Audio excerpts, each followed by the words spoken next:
जी मुलं पुण्यात कंपनीत कामाला आहे असं सांगतात, ती मुळात पुण्यात नसून ती राहतात पिंपरी चिंचवडमध्ये MIDC भागात. तर त्यातलेच 2 नमुने असे आहेत जी त्या भागात राहून सुद्धा MIDCत ते कामाला जात नाही. तर ते त्यांचं काहीतरी वेगळंच करतात. प्रत्येकाची काहीतरी स्वप्न असतात, तशीच यांचीही काही स्वप्न आहेत. पण ती कुठपर्यंत? त्यांना झोप लागेपर्यंत. एकदा का झोप लागली, त्यांचा आणि स्वप्नांचा कसलाही एक संबंध नसतो. तर बघूया अशाच 2 स्वप्नवळूंची कहाणी.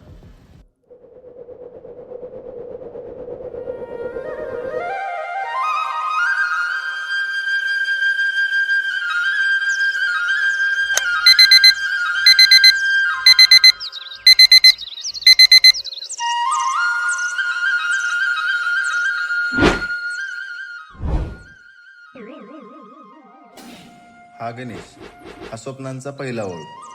गण्यात झोप लागेपर्यंत इतकं ज्ञान पाजळतो की सकाळी उठल्यानंतर त्याच्या ज्ञानाचा दिवा पेटतच नाही.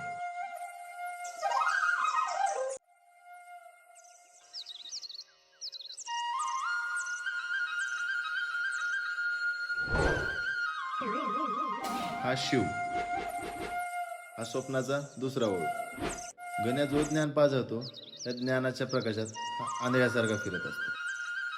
चला तर मग बघूया या 2 स्वप्नवळूंची कहाणी.